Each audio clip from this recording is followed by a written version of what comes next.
sound on my last video was terrible because I had my headset in. And I didn't realise that my headset kept rubbing against my arm or my top or something, I don't know. So now I don't have my headset in.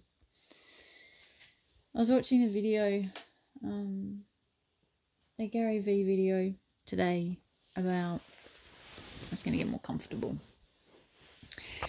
Let me grab a book so I can put my phone on it. There we go. Yeah, I was watching a Gary Vee video today. And it was about how people that don't post content are not posting because of what people think of them. And I thought about that. And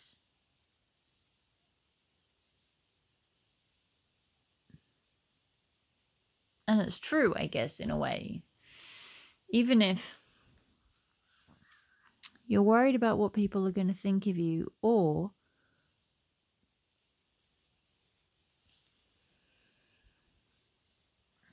you're worried people aren't going to think of you, meaning people aren't going to watch it. But then I guess that, in a roundabout way, comes back to what people think of you. And I saw something else today. No, I read a book. Well, I read a book. So because of my eating disorder that I have been racking my brain around, I was reading a book today that basically talked about how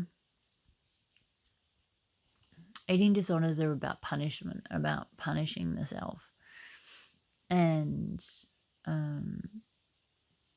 especially not eating, binging and throwing up is still punishing the self in some way. But what I've got around restrictive food eating, I can see how I've known for a while that it was around punishment because I have done some work around it, which is why I'm eating more than I used to. But I think it's all kind of shrouded in this. There are so many layers and so many stories to it. It's insane. So you've got on one side the punishment, but then there's also all these layers of all these different people that have shared all this different information about what's right, what's healthy, what you should eat, what you shouldn't eat. And then you add that to the reactions that my physical body has to certain foods. That means that I can't eat them. And all of a sudden, my brain is imploding with confusion, complete confusion. Hence, the eating disorder. So,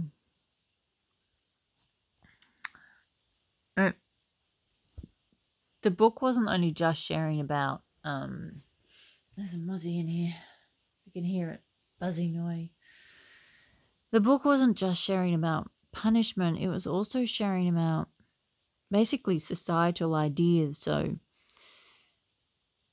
you think about all the stuff that's out there now on YouTube about what it's like to eat healthy, what the ideal healthy eating regime is, and you've got vegan. Oh, I need a drink of water. Where's the water? Here's the water.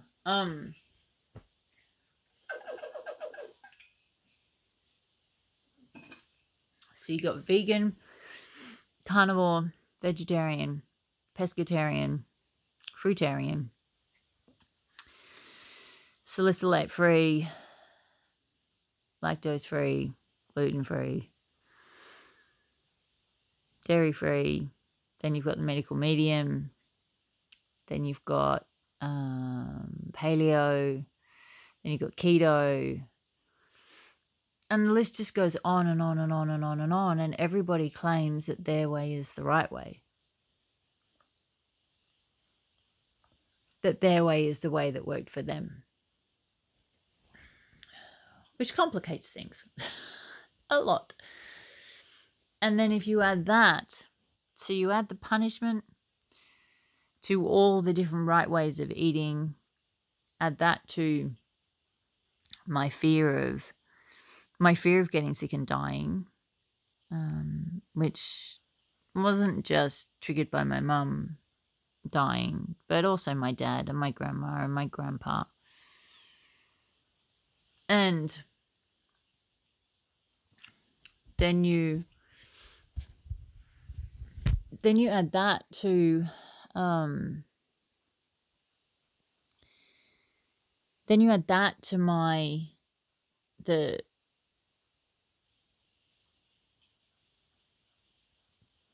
the control that comes from that fear of death and the fear of dying,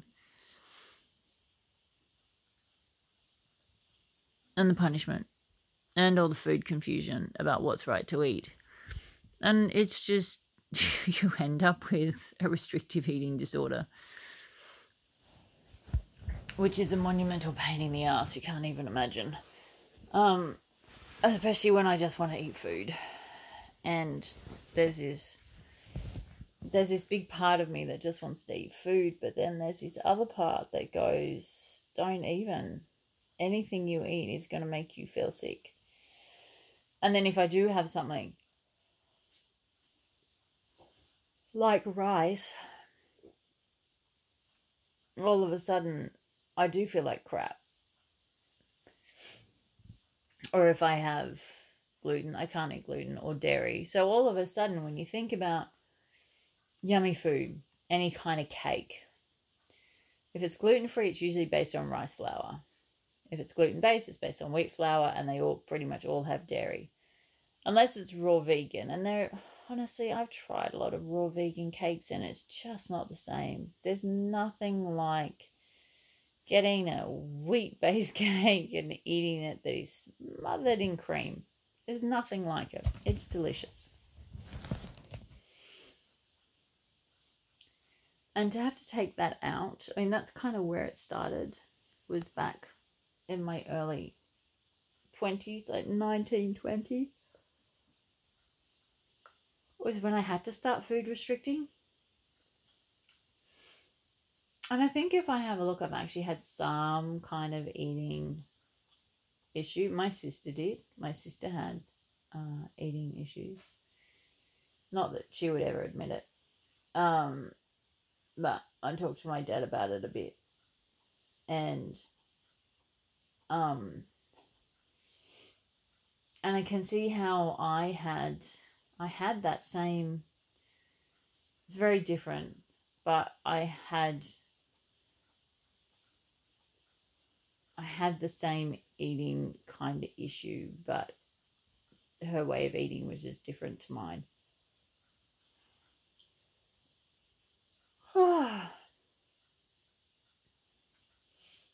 And I can see how the repetitive pattern of eating the same foods every day.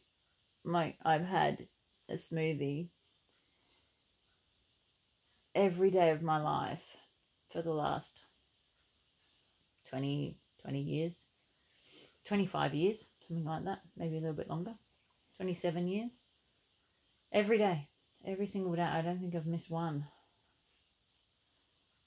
Not always exactly the same, but it doesn't change that much. I think the only thing that's ever changed is the protein powder. Everything else is pretty much the same. Or the milk base that it's on, because I used to have it on almond, and then I think I went to hemp, and now I'm on coconut milk.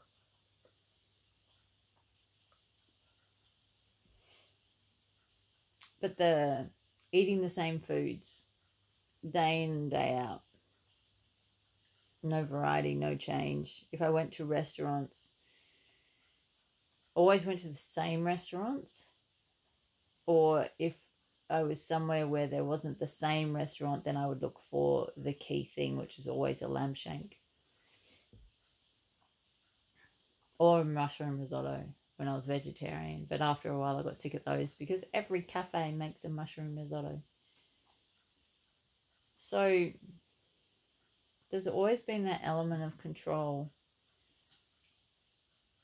and the way through is to stop punishing myself. And when I have a look at to the my fingers becoming really sore, if I went to a medical practitioner, they would probably say they're becoming arthritic. And I looked up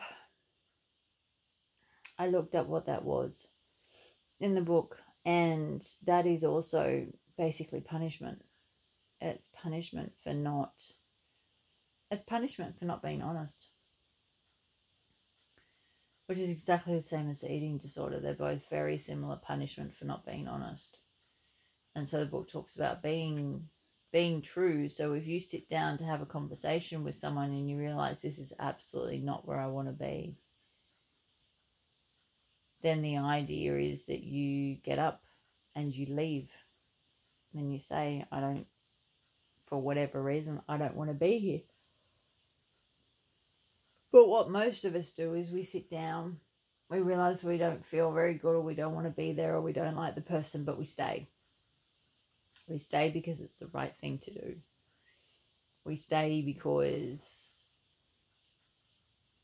we don't want people to look at us poorly.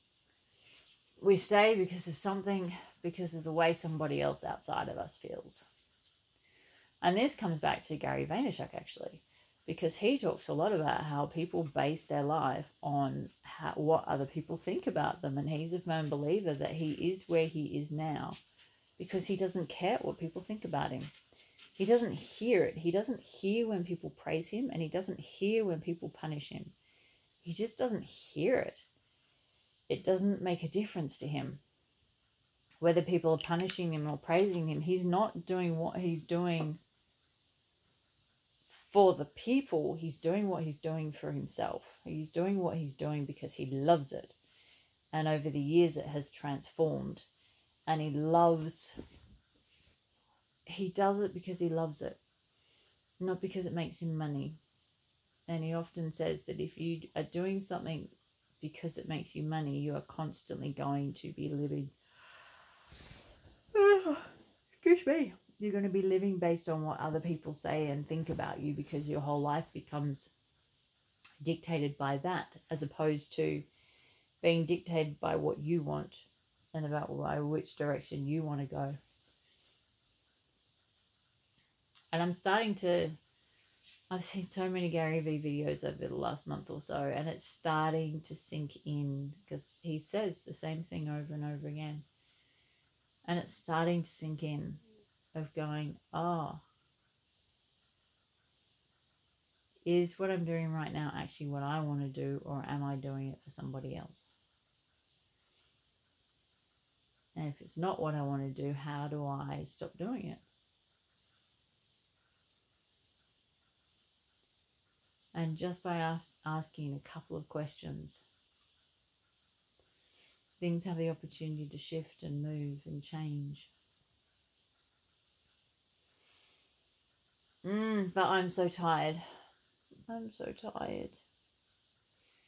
I'm going to go to bed and fall asleep thinking about control and punishment, and see what solutions I can come up with tomorrow to stop punishing myself.